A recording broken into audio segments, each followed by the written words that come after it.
เด็บต่อไปมัดเขาอยู่กลางนาลูกสาวของแม่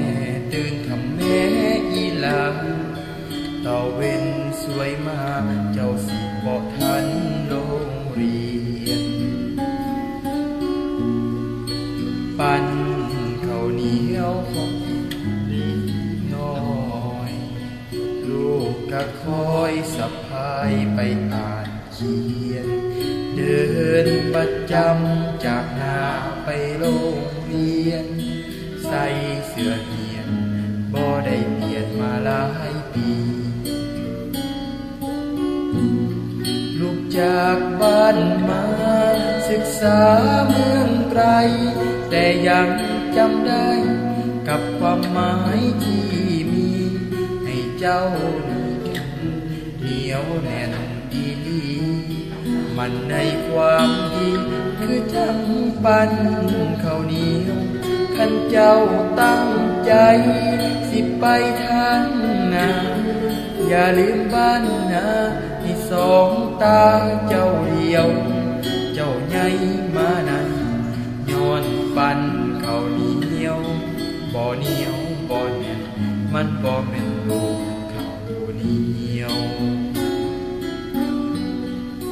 ปั้นข้าวเหนียวของแม่แต่ครานั้นช่วยสร้างสรรค์เส้นทางให้ลูกเกี่ยวมือแม่ปั้นมาโดนจนมือเหี่ยวลูกข้าวเหนียวขอสัญญาว่าบ่ลืมบ้านเฮา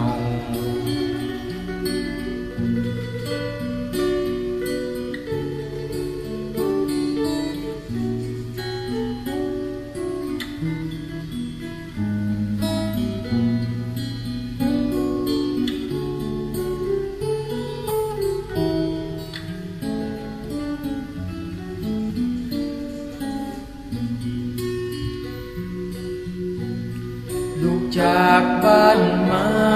ศึกษาเมืองไกลแต่ยังจำได้กับความหมายที่มีให้เจ้านี้แก่นเหนียวแน่นอีลีมันในความดีคือจังปั้นข้าวเหนียวขันเจ้าตั้งใจสิไปทางนาอย่าลืมบ้านนาให้สองตาเจ้าเดียวให้เจ้าอ่อนปั้นข้าวเหนียวบ่เหนียวบ่แน่นมันบ่แม่นลูกข้าวเหนียวปั้นข้าวเหนียวของแม่แต่ครานั้นช่วยสร้างสรรค์เส้นทางให้ลูกเกี่ยวมือแม่ปั้นมาโดนจนมือเหี่ยวลูกข้าวเหนียวขอสัญญาว่าบ่ลืมบ้านเฮา